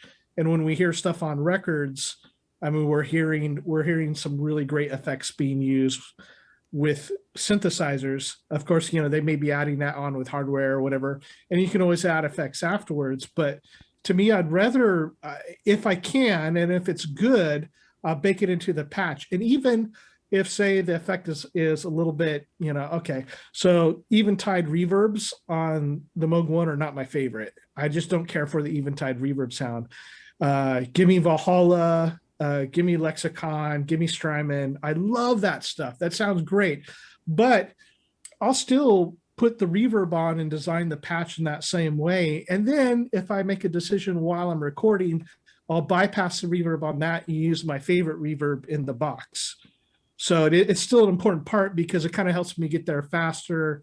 And I remember as I'm designing the patch, like, this is how it's supposed to sound. So yeah, I would say it is a good thing to me. And I do appreciate when synthesizers have it, provided you can bypass it and it doesn't keep it in the digital domain when you bypass it. Okay. I'd say for the most part, I don't use effects that come with a synth unless they're really good.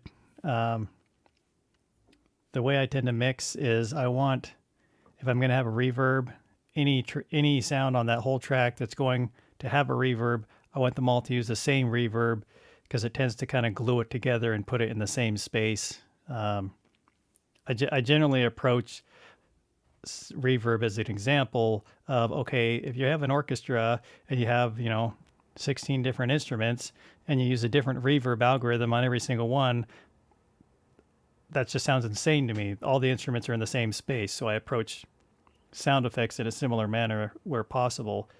So for the most part, I ignore the effects entirely if the synth comes with them, and I would, if I were making all the decisions on all the synths in the world, I'd say unless you're going to put a sound effect that makes people cry for a good cry, don't put them on there and put the money towards something else.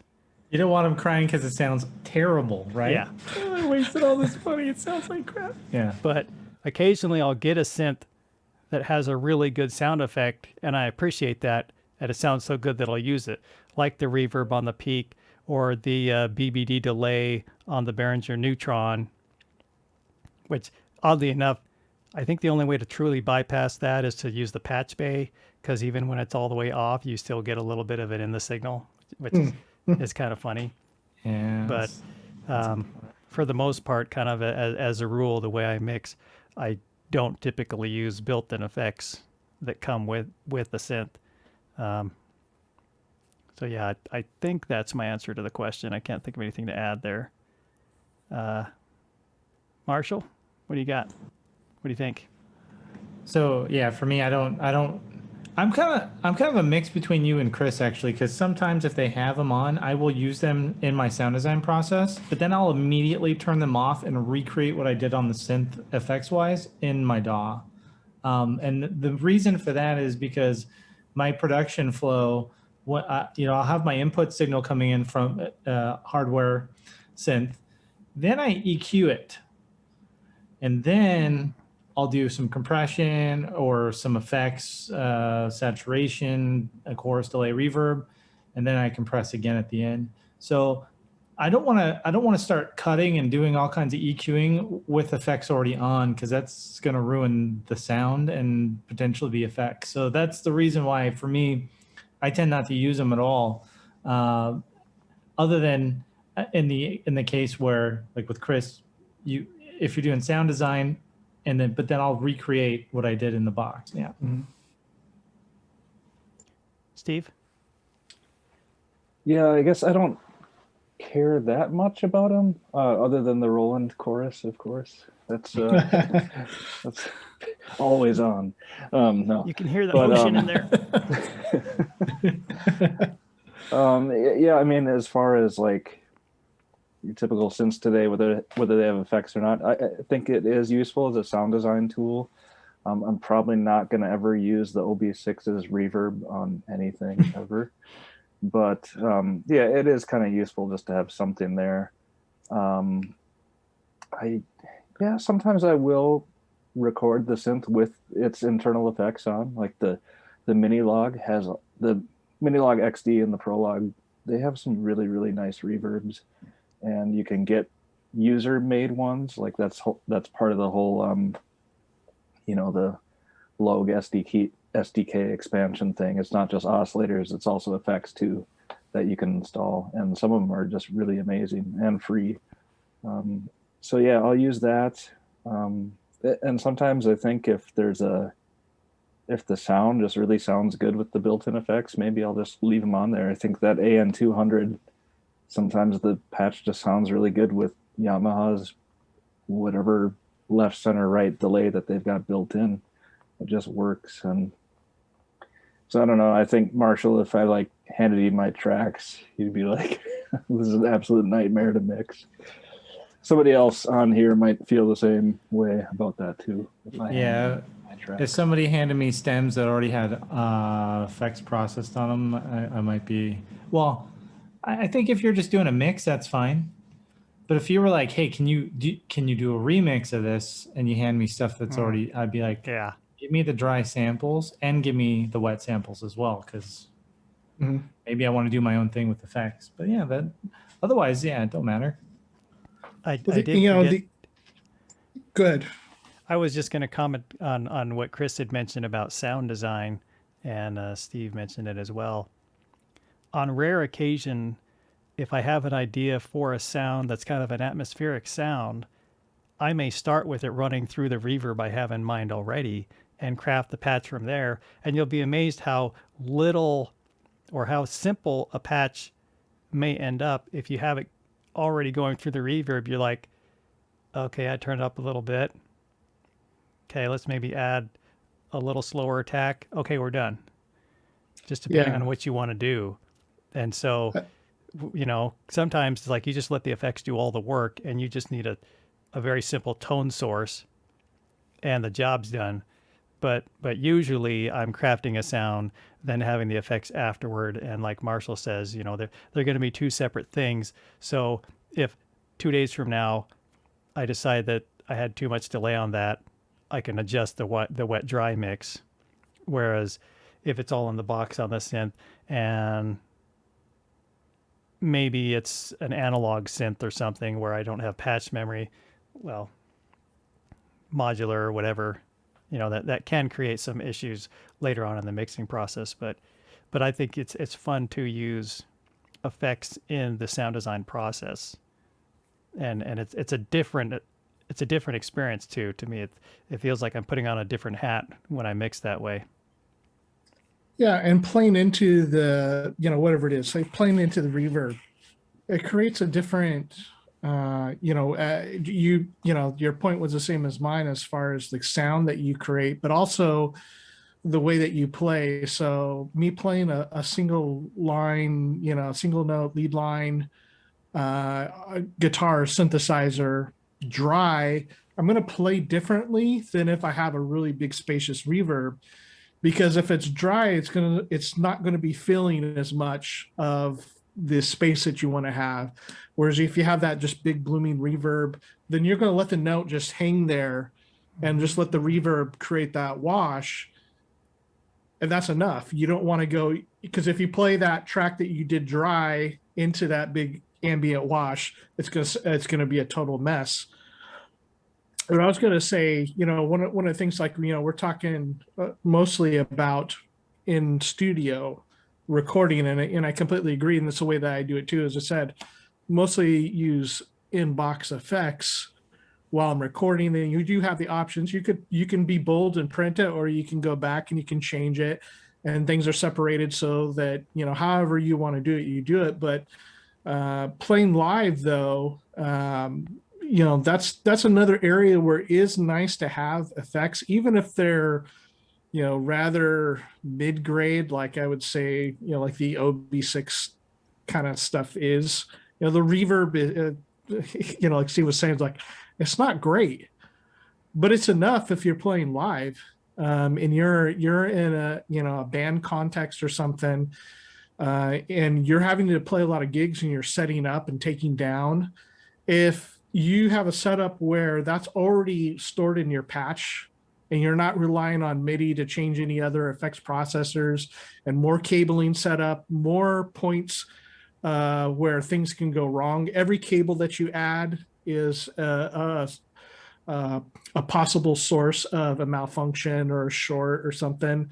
So having things, you know, within a synthesizer, and I think that's why you can see so many, you know, of these kind of workstation synthesizers, you know, motifs and what were the other, like all those old gray synthesizers, the Triton, Triton, Phantom, and all those, or like the Nords type stuff. It gets used so much because it's everything in the box, and it simplifies a setup. Because I've played thousands of gigs, and I can tell you, like, when stuff goes wrong, you got to be able to fix it quick. And then when you start having stuff go wrong, then you quickly figure out, like, I need to simplify, and I need to have things so that I know what's going on. I've eliminated as many bad possibilities as possible. And that would be another reason to have, you know, even if it's just basic effects on synthesizers, that would be a good reason to have it. It occurs to me, Chris, you as both as a guitarist and someone with live experience, and probably Steve is the same, you approach this differently than Marshall and I. Like the what you just said never even would occur to me.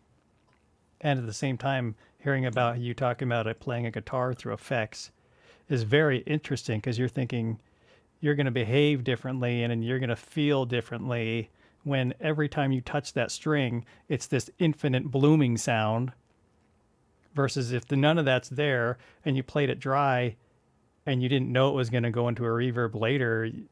It's like, I don't know that you could possibly perform that properly unless you performed it into a reverb. I don't know how a sound engineer would take your track and add reverb later, I don't know. I guess I would need to study production of like synth pop or dream pop or something to see, well, how are they doing that? Maybe they're playing them all into infinite reverb all the time, but that's a I very don't know if interesting I point. mean, it's not the mixer's job to color the sounds. Their job is just to mix the stems together and get that part right. Like all that other stuff, like the effects, reverb, sound design, that's all done by the artist. And then, the mix engineer is not going to want to recreate all your effects. It'll take them forever. So, but for me, yeah. Oh, sorry, go ahead. I was saying for me, when I'm producing, it's important for me because I'm doing everything. I'm doing the sound design, the composition, and then the mixing, and then the mastering. So for me, it's like I want to have, since I have the ability to do everything from beginning to end, that's the way I like to do it. But if I was just a mix engineer, that it'd be fine to send stems, I think, with your effects baked in. I don't know if you guys have ever seen this. It may be something to be a little more relevant to Steve and I, but there was a documentary called "It Might Get Loud," and I don't remember when it came out, like maybe 10 years ago or so. And it featured Jimmy Page of Led Zeppelin, The Edge of U2, and Jack, what's his name? Jack White of White. the White Stripes. The White Stripes, yeah. Yeah. And so during one of so I'm a big fan of Jimmy Page and The Edge, but not so much of Jack White, just personally. But one of the fun things that I really got a laugh out of in that documentary is they were talking about using effects and things. And of course, all three guys have used effects a lot. But the way they edited it together, as from my memory, is that they were talking to Jack White about things, and he's like going off on how bad effects are and like how people use them as a crutch, and like, they just use the effects to cover up whatever they're playing or this kind of stuff. And then they cut and they show the Edge, and the Edge is standing by like two refrigerator sized racks of his gear, and he's like, well, they can be an important part of how you create a song, and sometimes the effect itself brings something out or brings a song out because you're playing the effect, and it can be important. And so of course the Edge is well known for using delays, using dotted eighth delays to create a sound. And so like the Joshua Tree sound, all those songs, if you hear him play it without the delay, it's not the song. It sounds really simplistic. Da, da, da, da, da, da, da, da. And it's like it really sounds quite dumb. But then he, and of course in the video, then he adds the delay, and you're like, now you're hearing the song and the sound, and it's everything. And I always got a kick out of that. But I think it kind of demonstrates, when you're using the effect to kind of, it's part of the sound design. And so maybe, the Edge isn't dealing with oscillators and VCS. He's dealing with, vacuum tubes and reverbs and delays and things, but he's still crafting that sound that then inspires the song that, sells millions of records. I feel like listening absolutely. to YouTube now. That's such a great example too, because you have to completely change how you play when you've got effects going and you're designing sound with effects in mind. And your timing better be damn good if you're doing the syncopated delay, because if you get out of sync, the whole thing is just a train wreck. Yeah. Which is hard to do on guitar. And like Marshall was saying too, like the order of your effects in your system throughout your chain is really important. And so, again, if I were going to be adding, maybe compression or saturation, I don't want to do that after reverb. But then again, rules are made to be broken. So while I don't do that very often, like if you listen to, say something like Loveless from My Bloody Valentine or any of that era shoegaze, like reverb into distortion, like that's wrong. You're not supposed to do that. But then they created this really great sound by doing it wrong. Wrong. Yeah. What does wrong mean? I don't know what that Yeah. means. But it was important, like again, that order, like doing it in a different order created a whole different kind of vibe to it. When it's kind of like the Phil Collins delay, or what is it, the gated reverb? That was like an Yeah. accident. Yeah. you know? That's Yeah. a great example. That's why you need to keep a MIDI verb 2 around for gated reverb. Is that what made it famous? You never know when you're going to need it. Nice. Okay, yeah. Does anybody else have any comment on that topic? All right. So we're gonna wrap this up, and let's see, Marshall, what do you got coming up? What are you expecting to happen that you'd like to talk to anybody about? I'm hoping to be able to start making some more videos a little more consistently here pretty soon. And then I'm going to keep pushing out this music that I've got, and hopefully folks like it. And that's pretty much it. And where can folks find you online? Oh, you can find me at marshalarnold.com. It's Marshall with one L because I'm not the sheriff. And music is on overclockedmusic.com. That's my record label. And then here on YouTube. It's just YouTube/Marshall Arnold. Right on. Steve, how about you? Well, I've got something really nerdy once again in the works behind me, if you can see. So what you see on the screen back there is sine waves from the Alpha Juno 2. And then I'm measuring the distance between the peaks to calculate the frequency in hertz of the chorus rate. So when I get it all mapped out for all MIDI values 0 to 127, you'll be able to take that and you'll be like, hey, I can make my Alpha Juno sound like a JX8P because I can dial in the chorus rate exactly. Nice. It's probably not going to be useful to anybody, but That's there cool. it is. That's so awesome. Yeah. Yeah. It's so awesome. It'll be so worth it. And yeah. So I've been talking about it for months actually, but now I'm finally doing it.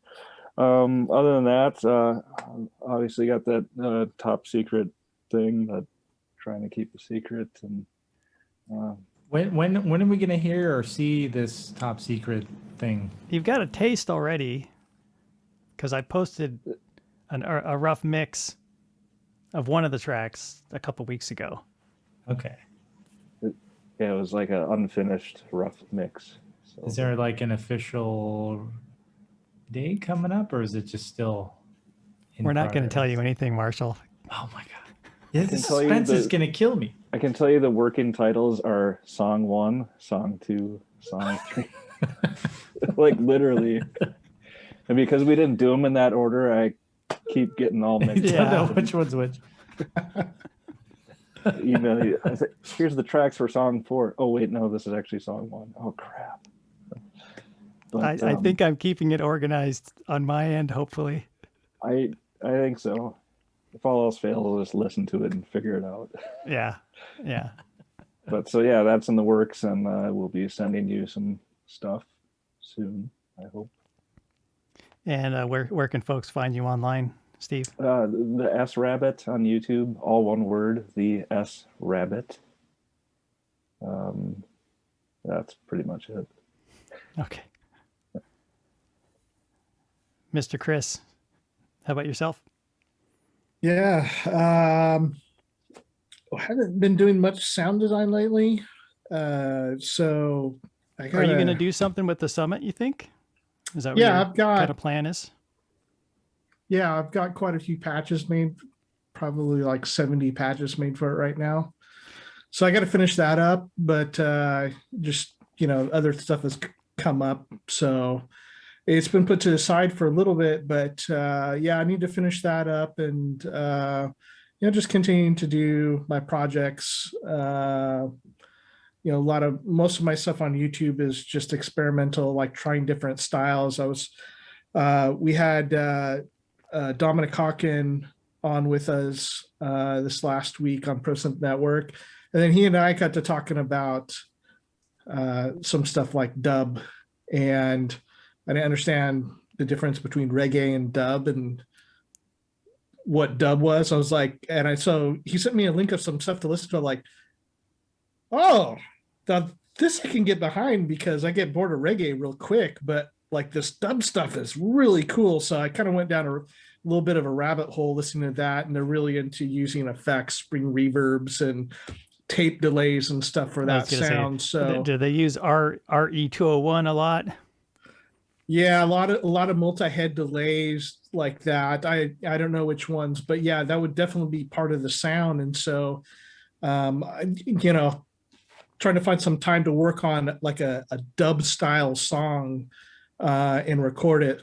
So just kind of play around with the ins out, and then kind of take and borrow stuff. And to do a lot of different types of music live, so I can do like reggae stuff on guitar and bass, but to kind of get the sound and the vibe of it, that takes a little bit more work. So I'm working on that. ProSynth Network every week. We've just been having some really cool people on, unbelievable people that didn't think I'd be talking to ever, but that's been fun. And thing else, yeah, I mean, the 2600 is a slow project, so that won't be done anytime soon, but I'm just going to keep chipping away at it. And yeah, I guess that's about it. You should be able to milk that for about 30 YouTube videos, I think. Well, I hope so. Then maybe it'll be worth it, pay off itself. Well, you know how there's a lot of car YouTubers that they do like build series where they'll take like an old car and fix it up. It's kind of like that for synths. Yeah. I was like, I gotta stop complaining about it though. Because I'm like, oh man, this sucks. It's gonna take so long, but then yeah, no, it'll get done though. It'll be good. I don't actually enjoy like doing electronics work really. I've always just done it because I've needed to, and this would be the same way. Like I'm gonna enjoy the product of it, and once it's in a working condition, I'll be glad to not work on it. So yeah, you probably won't touch. Oh, sorry. Go ahead. I was gonna say you probably won't touch another piece of electronics for a long time once you get done with that thing. But it'll be worth it. It'll be worth it. Yeah. I keep thinking like as I'm pulling stuff apart, like, man, Marshall just gets to play his. just unsubscribe to Marshall for a while. Just come visit, man. You can play it too. Come.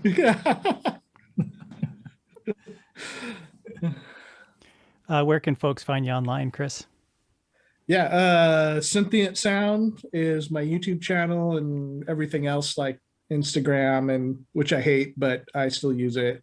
Facebook, and the other places are with ProSynth Network. And so our YouTube channel, we have live streams every week talking to super cool people. We've even had a couple people from this show on there. So lots of fun talking synthesizers and recording and all sorts of other fun stuff. And then our Facebook group, which again, everything is at ProSynth Network.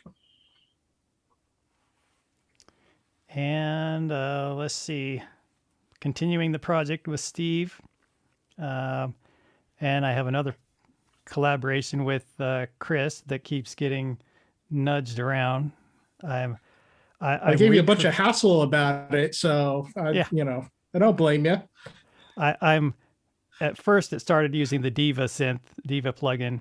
Now I'm recreating it with my UVI synths. They sound really great, but it's in the box, and it's like I get into this black hole time warp every time I go in the box because it's just so much less fun than my hardware synths. But I want it to be flexible enough because when Chris sends some guitar parts if I want to make some adjustments and that kind of stuff. So maybe for the final version, I can use the hardware, but for now, for the Oh yeah, working, that'd be cool. I'm sticking to software so I can make an adjustment and not have the sound be something totally different. Because, you know, like Marshall says, it's once I rearrange all the wires, that sound's gone.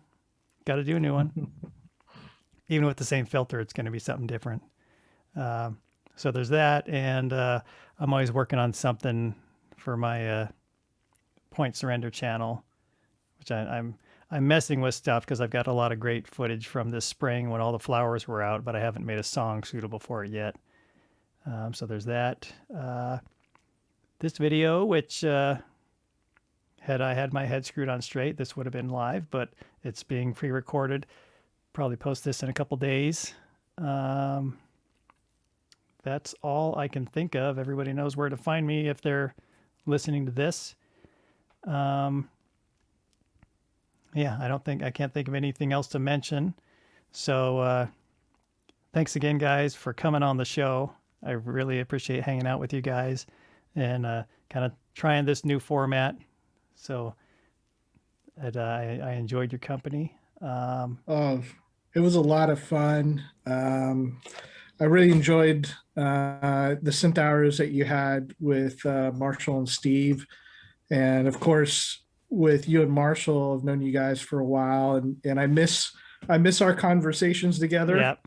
And so this was a hell of a lot of fun. And then it was great talking to Steve, because watching his like, oh, here's a guy that's synthesizers and guitar and you know, a lot of what you guys were talking about, like yep. So yeah, it was fun. Really enjoyed it, guys. Yeah, I knew likewise, you two thanks. would get along well. Yeah, absolutely. This has been great. Thanks for having me on again. You're welcome. So, and I'm hoping every few months I want to do, you know, whoever's available, because I think it's fun to do something like this. I just got to work out the kinks on my end to make sure I can just click and go. But yeah, I'm gonna keep doing the long form interviews one-on-one. I like doing that too. So, okay. Thanks again, everybody, and we'll see everybody else in about a month from now. Bye for now. All right.